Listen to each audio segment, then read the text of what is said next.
Hi everyone. आज हम start करने वाले हैं पॉइंट ग्रुप। अब पॉइंट ग्रुप पढ़ने से पहले तीन इंपॉर्टेंट बातें हैं जो हमें पता होनी चाहिए। पहले कि हम ये पॉइंट ग्रुप पढ़ क्यों रहे हैं, दूसरा पॉइंट ग्रुप हमारा होता क्या है, और तीसरा कि इसकी आखिर नीड क्यों पड़ी है, मतलब इसे कहाँ हम यूज़ कर सकते हैं। ठीक है, तो पॉइंट ग्रुप की नीड क्यों पड़ी, तो इसका आंसर ये है कि बहुत सारे मॉलिक्यूल ऐसे होते हैं जिनमें हमारे सेम सिमेट्री एलिमेंट प्रेजेंट होते हैं। अब उनमें सेम सिमेट्री एलिमेंट्स प्रेजेंट हैं तो हमने उनको क्या करा, इकट्ठा करा और एक पर्टिकुलर पॉइंट ग्रुप दे दिया, जिसको हम आगे क्या कहते हैं, शोनफ्लाइस नोटेशन भी कहते हैं। अब इनसे होगा क्या, मतलब ऐसा हमने करा क्यों है, तो इसके पीछे रीज़न ये है कि जो मॉलिक्यूल्स हैं, अगर हमें उनमें ये पता चल जाए कि कौन कौन से सिमेट्री एलिमेंट्स प्रेजेंट हैं, तो उनकी सिमेट्री को पता करके हम उनके मॉलिक्यूलर स्ट्रक्चर के बारे में बेटर अंडरस्टैंडिंग कर सकते हैं, जिससे हम उनकी मॉलिक्यूलर प्रॉपर्टीज़ को भी अच्छे से एक्सप्लेन कर पाएंगे। नेक्स्ट क्वेश्चन ये है कि पॉइंट ग्रुप होता क्या है। तो अगर मैं सिर्फ एक लाइन में इसकी डेफिनेशन बताऊं तो ये आपके सामने लिख रखी है, the collection of all the symmetry elements are called point group और शोनफ्लाइज नोटेशन। मतलब अगर हमारा कोई मॉलिक्यूल है, उसमें जितने भी टाइप्स के सिमेट्री एलिमेंट प्रेजेंट हैं, उन सबको हमने इकट्ठा करा, कलेक्शन बनाया उनका, और उनको हम कह रहे हैं पॉइंट ग्रुप। ठीक है, अब ये पॉइंट ग्रुप ना बहुत टाइप्स के होते हैं, तो हम धीरे धीरे देखेंगे एग्जाम्पल की हेल्प से कि वो कैसे कैसे, उनमें कैसे सिमेट्री एलिमेंट प्रेजेंट है, कौन से सिमेट्री ऑपरेशंस लग रहे हैं, और कौन कौन से वो पॉइंट्स ग्रुप होते हैं। तो अगर मैं सबसे सिंपल एग्जाम्पल लूँ ना, जो सबको पता होता है, हमारा H2O मॉलिक्यूल का। ठीक है, तो H2O मॉलिक्यूल में हमारा क्या क्या होता है, देखो ये है मेरा H2O मॉलिक्यूल का मॉडल, ये मेरा ऑक्सीजन, ये मेरे दोनों हाइड्रोजन लग रहे हैं। ठीक है, तो सबसे पहले तो हमारे जो सिमेट्री एलिमेंट्स होते हैं, सबसे पहले हम चेक करते हैं एक्सिस ऑफ सिमेट्री। तो एक्सिस ऑफ सिमेट्री मैंने पढ़ाया था, ये होता है कि हम कोई भी इमेजिनरी एक्सिस पास करें और उसके अराउंड अगर हम रोटेशन करें, जो कि उसका सिमेट्री ऑपरेशन क्या होता है, रोटेशन होता है। तो अगर हम उसके अराउंड रोटेशन करें तो हमें उसकी इक्विवेलेंट ओरिएंटेशन या फिर आइडेंटिकल ओरिएंटेशन मिलनी चाहिए। अब इक्विवेलेंट और आइडेंटिकल से मीनिंग क्या था, इक्विवेलेंट और आइडेंटिकल से मीनिंग ये था कि अगर मैं इसे यहाँ से रोटेट कराऊँ, तो रोटेट कराने के बाद जहाँ पर मेरा एटम था वहीं पे मुझे वही एटम मिलना चाहिए। ठीक है, तो अगर मुझे एटम के प्लेस पे एटम मिल रहा है, सेम एटम, तो हम उसे कहेंगे कि वो हमारी इक्विवेलेंट ओरिएंटेशन है। और हम एक्सिस ऑफ सिमेट्री के लिए को रिप्रेजेंट किससे करते थे, CN से रिप्रेजेंट करते हैं, where N is the order. ठीक है, ऑर्डर ऑफ द एक्सिस। अब एन क्या होता है, सबसे सिंपल एग्जांपल अगर मैं कहूँ, जैसे हमारा वाटर मॉलिक्यूल है, तो इसकी एक सिंपल सी ट्रिक है, वैसे तो हम निकाल सकते हैं, एन इजिकल्स टू होता है 360 डिग्री बाई थीटा, कि हम जितने भी एंगल से रोटेट करा रहे हैं उसको अगर हम 360 से डिवाइड कर दें तो वो आ जाती है हमारी एन की वैल्यू। ठीक है, तो अब देखिए मैंने क्या करा, मैं यहाँ से इसे रोटेट करा रही हूँ, मैंने ना एक एक्सिस यहाँ से पास कराई है। ठीक है, तो मैंने एक एक्सिस पास कराई और इसके अराउंड मैंने रोटेट करा दिया। ठीक है, अब रोटेशन से मुझे क्या हुआ, एटम के प्लेस पे एटम मिल गया, तो मतलब ये हमारा इक्विवेलेंट ओरिएंटेशन है। और ये हमने रोटेट कितने एंगल से कराया है, ये हमने कराया है 180 डिग्री से, तो हमारी एन की वैल्यू आ गई 2। मतलब अगर मैं वाटर मॉलिक्यूल में यहाँ से अपनी कोई एक्सिस पास कराऊँ तो ये हो जाएगी हमारी C2 एक्सिस। ठीक है, C क्योंकि हमारी एक्सिस ऑफ सिमेट्री है, और 2 आया है क्योंकि हमारी एन की वैल्यू यहाँ से 2 निकल के आई है। अब इसका एक बहुत छोटी सी ट्रिक ये है, और बहुत सिंपल सी, क्योंकि हम हमेशा इतना लंबा काम एग्ज़ाम में नहीं कर पाते हैं, तो इसकी सबसे छोटी सी ट्रिक ये है कि जब आप रोटेशन करा रहे हो, ठीक है, जितने एटम्स अपनी जगह चेंज कर रहे हैं, अपना प्लेस चेंज कर रहे हैं, तो वही होती है हमारी एन की वैल्यू। जैसे ये मेरा H2O मॉलिक्यूल है, इसमें मैंने रोटेशन कराई, रोटेशन कराने के बाद क्या हुआ, ऑक्सीजन तो अपने प्लेस पे ही रहा, सिर्फ चेंज किसने करा है, इन हाइड्रोजन एटम्स ने करा है ना। और कितने नंबर है हाइड्रोजन एटम्स, 2 हैं, तो यहाँ पे हमारी एन की वैल्यू हो जाएगी 2, और यहाँ पर हमारी एक्सिस हो जाएगी C2। ठीक है, तो यहाँ पे तो हो गई हमारी C2 एक्सिस प्रेजेंट। क्लियर हो गया। नेक्स्ट होता है हमारा प्लेन ऑफ सिमेट्री। ये हम सारे डिस्कस कर चुके हैं, सिर्फ एक सिंपल सा रिवीजन कर रहे हैं, जिसमें से एक होता है हमारा सिग्मा V दूसरा होता है हमारा सिग्मा एच और तीसरा होता है हमारा सिग्मा डी। सिग्मा वी होता है हमारा जो जिसे हम कहते हैं अलोंग द प्रिंसिपल एक्सिस, ठीक है, या फिर हमारा जो भी हमारी प्रिंसिपल एक्सिस है, अगर हम उसके अलोंग ही एक प्लेन डालें जो उसको दो इक्वल हाफ में कट कर दे या फिर जो एटम्स हमारे एक दूसरे को रिफ्लेक्ट करें, ठीक है, तो उसे हम क्या कहते हैं सिग्मा वी। जैसे अगर हम इसमें देखें तो ये थी हमारी, यहाँ से हमारी प्रिंसिपल एक्सिस जा रही थी C2, ठीक है, ऐसे करके हमने रोटेट कराया था ना। तो अब हमें जो प्लेन डालना है वो भी हमें कहाँ से डालना है, अगर मैं तो हम देखते हैं कि यहाँ पे कौन कौन से प्लेन प्रेजेंट हो सकते हैं। तो देखो ये मेरी एक्सिस है, अगर मैं इसके अलोंग ही यहाँ से प्लेन डाल दूँ, बिल्कुल सेंटर से इसके प्लेन डाल दूँ यहाँ से, तो ये इक्वल हाफ में कट हो जाएगा। जैसे ये वाला एटम इसको रिफ्लेक्ट करेगा और ये हो गया इक्वल हाफ में कट, ठीक है, तो दोनों तरफ हमें सेम दिखेगा या ये एक दूसरे को रिफ्लेक्ट करेंगे। तो यहाँ पे हो गई हमारी एक सिग्मा वी, ठीक है, तो यहाँ पे एक हो गई हमारी ये वाली सिग्मा वी। इसमें एक और सिग्मा प्रेजेंट है, कौन सी, वो भी वर्टिकल प्लेन ही। कैसे कि ये मेरा मॉलिक्यूल रखा है ना, इसमें अगर मैं एक प्लेन ऐसा डाल दूँ जो इन तीनों एटम को कट करता हुआ निकल जाए, ठीक है, डाल सकते हैं, बीच में से तीनों एटम को कट करता हुआ निकल जाएगा ये वाला प्लेन, ठीक है। तो इसको हम क्या है, इसमें ये वाला प्लेन भी प्रेजेंट है, तो यहाँ पर हमारे प्रेजेंट हो गए 2 सिग्मा वी। तो अगर हम H2O की बात करें तो वहाँ पे एक तो हमारी C2 एक्सिस आई है, साथ में आई है हमारे पास 2 सिग्मा वी। तो इनके कलेक्शन को, और ये तो हमें पता होता है कि किसी भी एटम में आइडेंटिटी तो प्रेजेंट होती ही है, क्योंकि अगर मैं इसको 360 डिग्री से रोटेट करा दूँ, ठीक है ना, तो यहाँ पे क्या मिल जाएगा हमें, फिर से वही कॉन्फ़िगरेशन मिल जाएगी, वही हमारा सेम मॉलिक्यूल मिल जाएगा। तो इसलिए इसमें आइडेंटिटी तो हमेशा प्रेजेंट होता ही होता है। तो ये जो हमारा कलेक्शन बना है इसको ही हम एक नाम दे देंगे पॉइंट ग्रुप, और इसका होता है हमारा point group CNV, where N is the principal axis का नंबर, ठीक है, कि उसमें कौन सी प्रिंसिपल एक्सिस प्रेजेंट है। अब आप कंफ्यूज मत होना प्रिंसिपल एक्सिस से, क्योंकि क्या होता है एक ही मॉलिक्यूल में कभी कभी हमारी C3 भी प्रेजेंट होती है, C2 भी प्रेजेंट होती है। तो जहाँ पे हमारा N का नंबर हाई होता है उसे हम प्रिंसिपल एक्सिस मान लेते हैं, और जहाँ पे हमारा N का नंबर कम होता है उन्हें हम सब्सिडरी एक्सिस मान लेते हैं। क्लियर हो गया। तो सबसे पहला जो पॉइंट ग्रुप है वो हम पढ़ने वाले हैं CNV। इसमें क्या क्या प्रेजेंट होती है, एक CN प्रेजेंट होती है, N सिग्मा V और E। आइडेंटिटी तो सब में प्रेजेंट होता ही है, इसलिए आगे मैं नहीं लिखूँगी। तो CN फिर N sigma V। N sigma V का मतलब जैसे यहाँ पर मेरा C2 एक्सिस थी तो यहाँ पे मेरे 2 ही सिग्मा V थे ना, तो ये बात ध्यान रखने की है कि जब भी हमारे CN प्रेजेंट होगी, अगर आपको वहाँ पर एक भी सिग्मा V दिख रहा है तो वहाँ पर N number of sigma V present होंगे। क्लियर हो गया, जैसे यहाँ पर मैंने आपको दिखा दिया है। नेक्स्ट फेमस एग्जाम्पल है हमारा NH3 का, जिसे हम क्या कहते हैं, अमोनिया। तो वाटर का पॉइंट ग्रुप और अमोनिया का पॉइंट ग्रुप ये क्या है, बहुत कॉमन एग्जाम्पल है। तो इसे समझते हैं कि ये कैसे होता है। तो ये वाली होती है हमारी अमोनिया की स्ट्रक्चर, यहाँ पर हमारे लोन पेयर प्रेजेंट होते हैं। तो ये है मेरी अमोनिया की स्ट्रक्चर, ठीक है, ये मेरा नाइट्रोजन ब्लैक वाली बॉल और ये 3 मेरे हाइड्रोजन लग रहे हैं, ठीक है। अब इसमें हमें क्या देखनी है, सबसे पहले हमें देखनी है इसमें एक्सिस ऑफ सिमेट्री।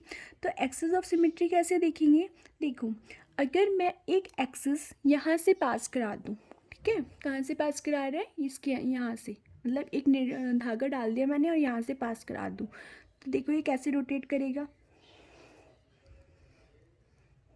और कैसे रोटेट कर सकता है, ऐसे, और कैसे रोटेट कर सकता है, ऐसे, ठीक है। तो यहाँ पे एक्सिस पास करने पे मेरे तीनों एटम्स अपने प्लेस पे घूम रहे हैं, 3 एटम्स अपनी पोजीशन चेंज कर रहे हैं ना, तो यहाँ पर मेरी एक्सिस हो जाएगी C3। कौन सी एक्सिस हो जाएगी, C3।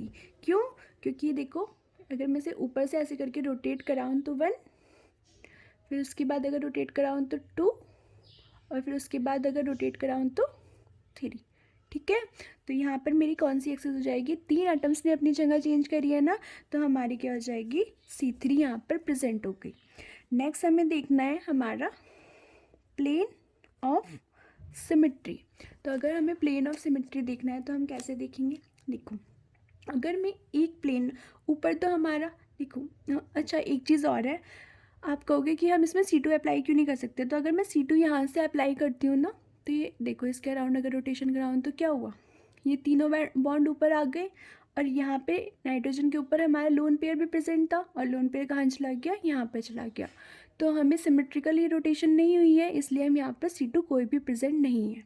तो यहाँ पर सिर्फ एक C3 प्रेजेंट है। अब हमें देखनी है प्लेन ऑफ सिमेट्री। तो प्लेन ऑफ सिमेट्री हम पास करते हैं। हमने क्या करा, ये हमारा मॉलिक्यूल है, हमने यहाँ से पास करता हुआ एक प्लेन डाल दिया, ठीक है।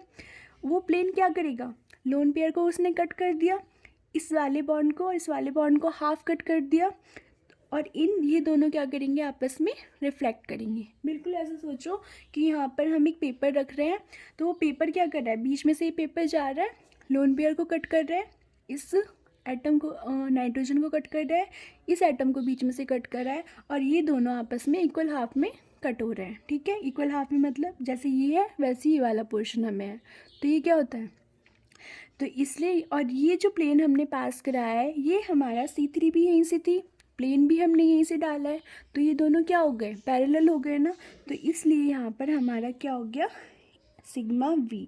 अब अगर हमें एक सिग्मा वी दिख गया है तो हमारे पास थ्री सिग्मा वी होंगे, तो यहाँ पे हम क्या देंगे, 3 सिग्मा वी। अब अगर मैं आपको दिखाना चाहूँ कि यहाँ पे 3 सिग्मा वी कैसे हैं, तो एक तो हम ऐसे कट कर सकते हैं, है ना, एक हम ऐसे भी कट कर सकते हैं और एक हम ऐसे भी कट कर सकते हैं। लोन पेयर सब में कटेगा, एक्सेस हमारी यहीं से पास हो रही है, एक्सेस हमारी यहीं से पास हो रही है ना, लोन पेयर भी कट रहा है, तो ये हो जाएगा हमारा 3 सिग्मा वी। और आइडेंटिटी तो सब में प्रेजेंट होता ही है, तो यहाँ पे हमारा पॉइंट ग्रुप हो जाएगा C3V। आई होप क्लियर हुआ होगा। तो ये दोनों एग्जाम्पल थे हमारे CNV के पॉइंट ग्रुप के। नेक्स्ट जो हमारा पॉइंट ग्रुप है वो है हमारा CNH। अब इसमें क्या क्या प्रेजेंट होता है, देखिए, अगर यहाँ पे हमारा कोई CN एक्सिस प्रेजेंट है, जो भी प्रिंसिपल एक्सिस है, उसके अलावा हमारे मॉलिक्यूल में कोई भी एक्सिस ऑफ सिमेट्री प्रेजेंट नहीं है, और साथ में हमारे पास एक सिग्मा एच प्रेजेंट है जिसे हम क्या कहते हैं, हॉरिजॉन्टल प्लेन, तो वहाँ पे हमारा पॉइंट ग्रुप होता है CNH। अब होता कैसे है, अब सिग्मा एच क्या होता है ये आपको पता है, ये होता है हमारा जो भी हमारा प्रिंसिपल एक्सिस है उसके परपेंडिकुलर प्लेन, अगर हमारे मॉलिक्यूल में प्रेजेंट है जो भी हमारी प्रिंसिपल एक्सिस है उसके परपेंडिकुलर प्लेन जो होता है उसको हम कहते हैं सिग्मा एच, हॉरिजॉन्टल प्लेन, ठीक है। तो इसका सबसे अच्छा एग्जाम्पल है CNH पॉइंट ग्रुप का कि ट्रांस H2O2। अच्छा, ध्यान रखने वाली बात यह है कि अगर हमारे मॉलिक्यूल में सिर्फ CN प्रेजेंट है और सिग्मा एच प्रेजेंट है तो यहाँ पे ओनली वर्ड इम्पॉर्टेंट है, क्योंकि अगर इसमें कोई और सिमेट्री एलिमेंट इंक्लूड हो जाए तो हमारा पॉइंट ग्रुप चेंज हो जाएगा, ठीक है ना। तो इसका एग्जाम्पल क्या है हमारा, H2O2 ट्रांस H2O2, ठीक है। ट्रांस का मतलब क्या होता है, दोनों अपोजिट साइड होंगे, तो ये है हमारे H2O2 की स्ट्रक्चर। अगर मैं मॉडल से समझाऊँ तो यह है मेरी स्ट्रक्चर H2O2 की, ये दोनों मेरा ऑक्सीजन और ये दोनों मेरा हाइड्रोजन, ठीक है। अब देखें, अगर हम इसमें बात करें इसमें क्या क्या चीज़ें प्रेजेंट है, तो सबसे पहले क्या देखेंगे, एक्सिस ऑफ सिमेट्री देखेंगे।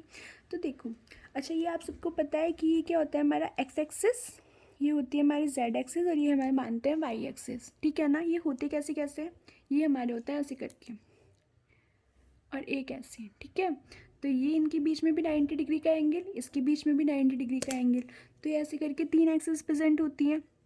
तो देखो, अगर ये मेरा मॉलिक्यूल है, अगर मैं यहाँ से क्या लगाती हूँ, एक्स एक्सिस लगाती हूँ, ठीक है, एक्स एक्सिस किस बीच में डालती हूँ, तो देखो रोटेशन कराओ कैसे आएगा, ये मैंने इसके अराउंड रोटेट कराया, तो क्या हुआ, क्या मुझे एटम के प्लेस पे एटम मिला, ऑक्सीजन के प्लेस पे तो ऑक्सीजन है, लेकिन पहले मेरा हाइड्रोजन ही कहाँ था, मेरा हाइड्रोजन ऐसे था और अब कैसे हो गया, ऐसे हो गया। इसी तरीके से वाला हाइड्रोजन भी ऊपर पहुँच गया नीचे वाले की जगह से, ठीक है ना। तो मुझे कोई इक्विवेलेंट या आइडेंटिकल कॉन्फ़िगरेशन नहीं मिली, तो ये हमारी एक्सिस में प्रेजेंट नहीं है। नेक्स्ट देखते हैं, अब हम क्या करते हैं, अब हम यहाँ से अपनी वो लगाते हैं, एक्सिस पास कराते हैं जेड एक्सिस, ठीक है। हम कहाँ से रोटेट करा रहे हैं, यहाँ से, तो मैंने ऐसे पकड़ा और मैंने ये ऐसे करके रोटेट करा दिया। अब मैंने रोटेट कराया तो क्या हुआ, फिर से देखो, हमारा हाइड्रोजन यहाँ पर प्रेजेंट था, अब कहाँ पहुँच गया, यहाँ पहुँच गया, तो यहाँ पे ये वाली एक्सिस भी प्रेजेंट नहीं है।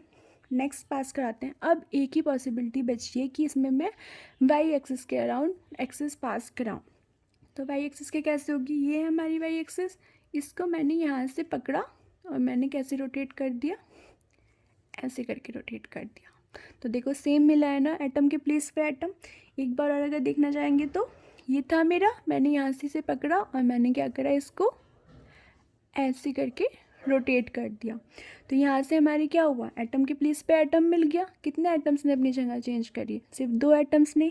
तो यहाँ पे हमारी क्या हो जाएगी, एक C2 एक्सिस प्रेजेंट हो गई। क्लियर हो गया।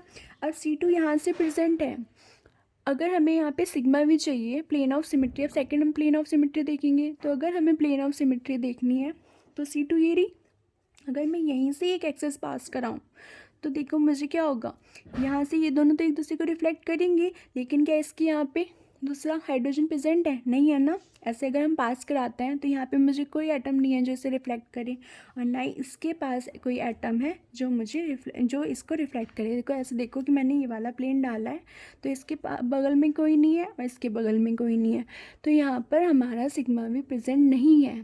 लेकिन यहाँ पर एक और प्लेन प्रेजेंट है। C2 हमारे ऐसे करके थी, ऐसे करके हमारी C2 थी, ठीक है। C2 हमारी यहाँ से जा रही थी।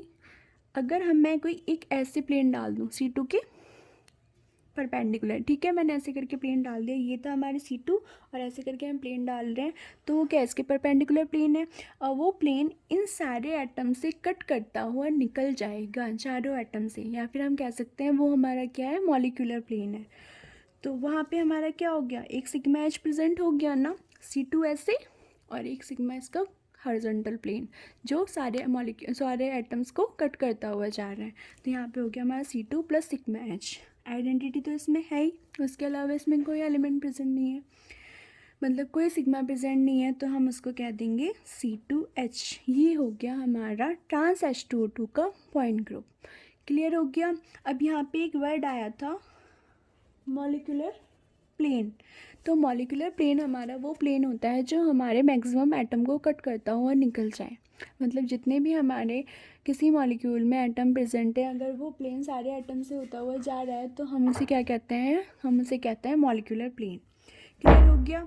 नेक्स्ट अगर हम थर्ड पॉइंट ग्रुप पे चलते हैं, तो थर्ड पॉइंट ग्रुप होता है हमारा CN पॉइंट ग्रुप, जिसमें सिर्फ हमारे सिमेट्री एलिमेंट प्रेजेंट होते हैं, कोई भी CN एक्सिस और साथ में हमारा कोई आइडेंटिटी तो सब में ही होती है। तो बस अगर किसी में सिर्फ कोई एक्सिस ऑफ सिमेट्री प्रेजेंट है, उसके अलावा कुछ भी नहीं है, तो वहाँ पे हमारा कौन सा पॉइंट ग्रुप होता है, CN। अब इसका एग्जाम्पल देखें तो इसका सबसे अच्छा एग्जाम्पल है हमारा H2O2 का ही, जो H2O2 हाइड्रोजन पेरोक्साइड की एक्चुअल स्ट्रक्चर होती है, वो होती है हमारी ओपन बुक स्ट्रक्चर। जैसे ओपन बुक मतलब ऐसे करके दिखते हैं ना, तो वो क्या होते हैं हमारे ओपन बुक स्ट्रक्चर। उसको हम ऐसे दिखा सकते हैं,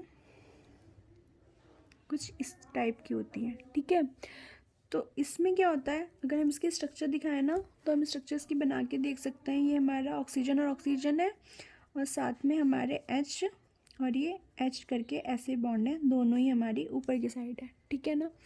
अब इसमें देखो ये दोनों बॉन्ड क्या है, दोनों ही ऐसे हैं, तो इसमें कहीं से कोई प्लेन तो पड़ नहीं सकता। अगर मैं ऐसे करके प्लेन डालूँ तो इस एटम को रिफ्लेक्ट करता हुआ कोई एटम नहीं है, इसको रिफ्लेक्ट करता हुआ तो भी कोई एटम्स नहीं है, ठीक है। अगर मैं ऐसे करके प्लेन डालूँ तो इस एटम को रिफ्लेक्ट कोई नहीं करेगा, ये दोनों तो कट जाएंगे, लेकिन इसको तो कोई रिफ्लेक्ट नहीं करेगा, तो यहाँ पे प्लेन ऑफ सिमेट्री नहीं है। एक्सिस ऑफ सिमेट्री की बात करें तो अगर मैं यहाँ से एक्सिस पास कराती हूँ,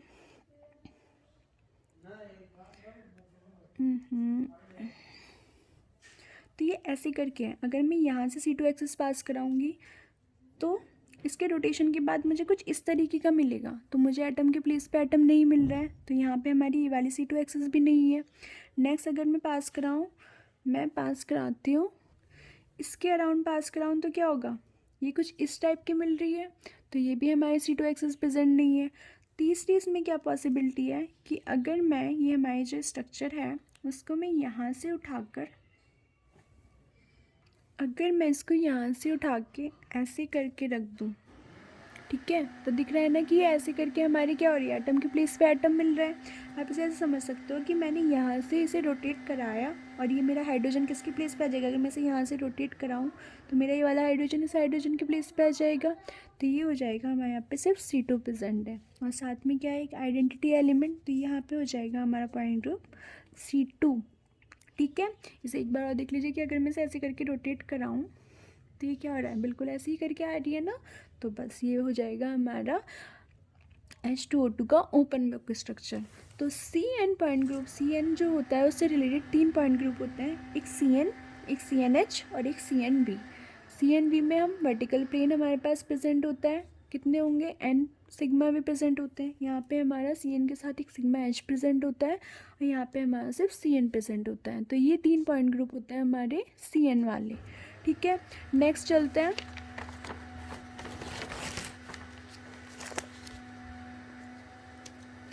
नेक्स्ट जो हमारा पॉइंट ग्रुप है वो है हमारा डी।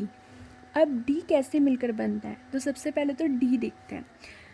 देखो, डी से रिलेटेड 3 पॉइंट ग्रुप होते हैं, एक डीएन, एक डीएनडी और एक डीएनएच। डीएन क्या होता है, अगर हमारी कोई प्रिंसिपल एक्सिस है उसके परपेंडिकुलर अगर हमें NC2 मिल जाए, ठीक है, तो वो पॉइंट ग्रुप हमारा बन जाता है डीएन।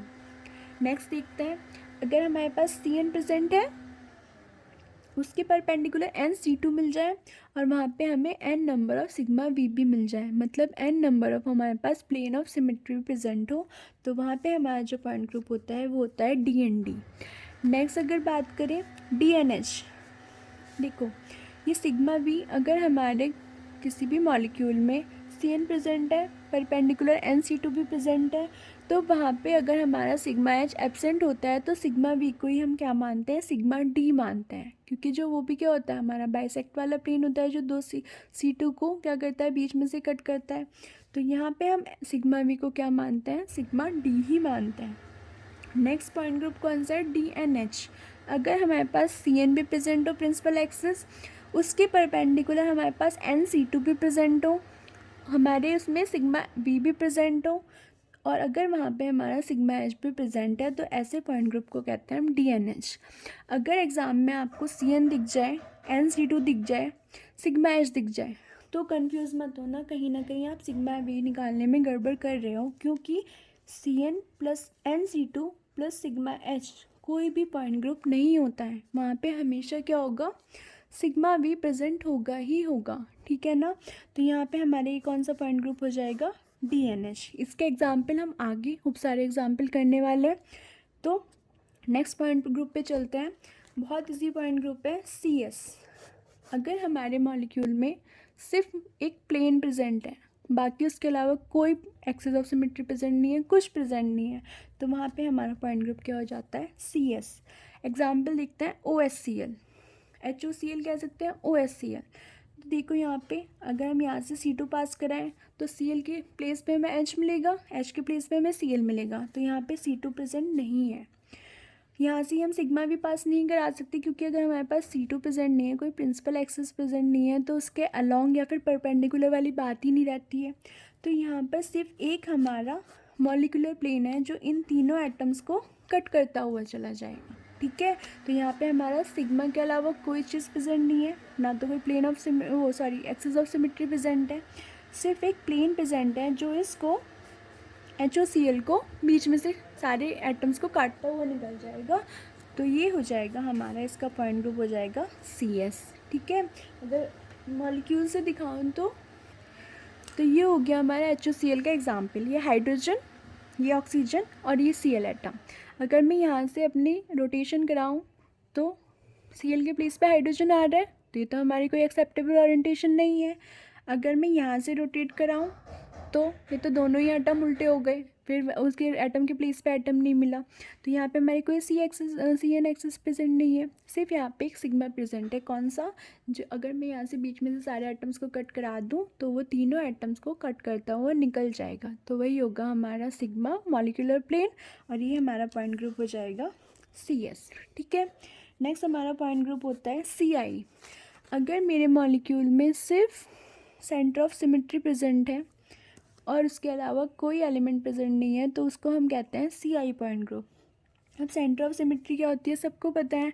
जैसे कि अगर मैं देखूं तो अगर मैं इस वाले मॉलिक्यूल को ये देख लेती हूँ, ठीक है, ये मैं इसका पॉइंट ग्रुप नहीं बता रही, सिर्फ आपको सेंटर ऑफ सिमेट्री क्लियर कर रही हूँ, एक बार रिवाइज करा रही हूँ। यहाँ से मैं चलती हूँ, ये मेरा सेंटर है। अगर मैं सेंटर की इधर साइड चली तो मुझे ऑक्सीजन मिल रहा है, ये ब्लैक बॉल दिख रही है। अगर मैं इससे अपोजिट साइड चलूँ और मुझे फिर वही एटम मिल जाए तो हम क्या कह देते हैं कि वहाँ पे सेंटर ऑफ सिमेट्री प्रेजेंट है। जैसे ये बीच में था, यहाँ से मैंने मूव करा, मुझे एटम मिला, यहाँ से मैंने मूव करा, मुझे सेम ब्लैक बॉल मिली, तो यहाँ पे मेरी सेंटर ऑफ सिमेट्री प्रेजेंट है, इन्वर्स सेंटर प्रेजेंट है। फिर आगे चलते हैं, मैं इधर साइड चली तो मुझे एक ये ब्लू कलर की बॉल दिख रही है। अब अगर मैं सेंटर से अपोजिट साइड चल रही हूँ तो मुझे दोबारा ब्लू कलर की बॉल दिख रही है ना, तो यहाँ पे हमारे इस मॉलिक्यूल में आई प्रेजेंट है, इन्वर्स सेंटर प्रेजेंट है या फिर सेंटर ऑफ सिमेट्री प्रेजेंट है, ठीक है। तो ये हो गया हमारा CE+I, मतलब अगर आइडेंटिटी प्रेजेंट है और सिर्फ सेंटर ऑफ सिमेट्री प्रेजेंट है तो पॉइंट ग्रुप हो जाएगा हमारा CI। नेक्स्ट जो पॉइंट ग्रुप होता है वो होता है C1 या फिर E। अगर मेरे मॉलिक्यूल में कोई भी सेंटर ऑफ सिमेट्री प्रेजेंट नहीं है, कोई भी प्लेन ऑफ सिमेट्री प्रेजेंट नहीं है, कोई भी एक्सिस ऑफ सिमेट्री प्रेजेंट नहीं है, सिर्फ उसमें क्या है, आइडेंटिटी प्रेजेंट है, तो उस पॉइंट ग्रुप को क्या कहते हैं, C1। अब ये 1 कहाँ से आया है, क्योंकि देखो n क्या होता है, 360 डिग्री बाई थीटा। अगर मेरे मॉलिक्यूल में कोई भी एलिमेंट प्रेजेंट नहीं है तो मैं कोई रोटेशन नहीं करा रही हूँ, सिर्फ रोटेशन कराने के मतलब अगर मैं उसे 360 डिग्री रोटेट कराऊंगी तभी ही मुझे वो मॉलिक्यूल मिलेगा, ठीक है। तो यहाँ पे मुझे थीटा क्या रखना पड़ेगा, 360 डिग्री, तो 360 डिग्री डिवाइडेड बाई 360 डिग्री 1 आ जाएगा, तो n की वैल्यू 1 आ गई ना, इसलिए हमारे पॉइंट ग्रुप हो गया C1। एग्जाम्पल इसका देखो, ये मेरा कोई मॉलिक्यूल है, टेट्राहेड्रल मॉलिक्यूल, ABCDE, सारे एटम्स डिफरेंट हैं। दूसरी चीज़, यहाँ पर सारे एटम्स प्लेन में भी नहीं है, एक अबव द प्लेन है, एक आउट ऑफ द प्लेन है, तो यहाँ पे मॉलिक्यूलर प्लेन होने की भी पॉसिबिलिटी नहीं रहती। यहाँ पे कोई एक्सेस भी पास नहीं करा सकती कि जो उसे इक्विवेलेंट कॉन्फ़िगरेशन दे या आइडेंटिकल कॉन्फ़िगरेशन दे। तो यहाँ पे कोई भी हमारा सिमेट्री एलिमेंट प्रेजेंट नहीं है, इसलिए यहाँ पर सिर्फ एक ही क्या होगा, आइडेंटिटी प्रेजेंट होगा, क्योंकि अगर इसे मैं 360 डिग्री से रोटेट कराऊंगी तो मुझे सेम मॉलिक्यूल मिल जाना है। तो बस हो जाएगा यहाँ पे हमारा E और इसका पॉइंट ग्रुप हो जाएगा C1। क्लियर है। अब दो पॉइंट ग्रुप्स बहुत ईजी से हैं। अगर मेरी कोई परफेक्ट टेट्राहेड्रल स्ट्रक्चर है, ठीक है ना, टेट्राहेड्रल हमने सबने देखा है, CH4 इसका सबसे इजी एग्जाम्पल है। अगर मेरी स्ट्रक्चर परफेक्ट टेट्राहेड्रल है तो उसका पॉइंट ग्रुप हो जाता है हमारा TD।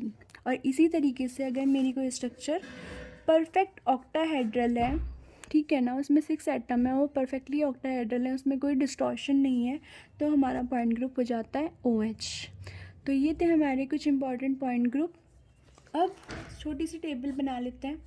देखिए, CN, अगर सिर्फ CN प्रेजेंट है तो उसका पॉइंट ग्रुप हो जाएगा CN, जैसे हमने क्या देखा था, ओपन बुक स्ट्रक्चर देखी थी। CNV, अगर CN और N सिग्मा भी प्रेजेंट है तो पॉइंट ग्रुप हो जाएगा CNV। अगर CN है और साथ में sigma H horizontal plane present है तो हो जाएगा CNH। साथ में ध्यान रखिएगा, E तो सब में होता ही है तो मैंने लिखा नहीं है, आप लिख लेना। DN में क्या होगा, अगर मेरी CN एक्सिस प्रेजेंट है और उसके परपेंडिकुलर NC2 प्रेजेंट है तो वहाँ पे हो जाएगा हमारा DN पॉइंट ग्रुप। अगर मेरे साथ DND में क्या है, CN प्रेजेंट है साथ में NC2 प्रेजेंट है तो वहाँ पॉइंट ग्रुप हो जाएगा N सिग्मा D, मतलब N सिग्मा D भी प्रेजेंट है तो पॉइंट ग्रुप हो जाएगा DND। सिग्मा D क्या होता है, सिग्मा V को ही कहते हैं। अगर सिग्मा H एब्सेंट होता है तो सिग्मा V भी लिख सकते हो, यहाँ पे सिग्मा D भी लिख सकते हो। नेक्स्ट, अगर CN भी प्रेजेंट है, उसके परपेंडिकुलर NC2 भी प्रेजेंट है, साथ में वहाँ पे सिग्मा V भी सारे वर्टिकल प्लेन भी प्रेजेंट है और सिग्मा H भी प्रेजेंट है, तो वो पॉइंट ग्रुप हो जाता है DNH। यहाँ पे ध्यान रखने की बात यह है कि जहाँ पे जितनी भी NC2 हैं वो सारी परपेंडिकुलर है हमारे CN एक्सिस की, ठीक है ना। अगर हमारे मॉलिक्यूल में सिर्फ एक प्लेन प्रेजेंट है तो CS, सिर्फ इन्वर्जन सेंटर प्रेजेंट है तो CI, और अगर कुछ भी प्रेजेंट नहीं है, सिर्फ आइडेंटिटी प्रेजेंट है तो C1। तो ये थे हमारे कुछ मेन पॉइंट ग्रुप। अभी थोड़े से बच रहे हैं, वो हम एग्जाम्पल के बाद देखेंगे, ठीक है।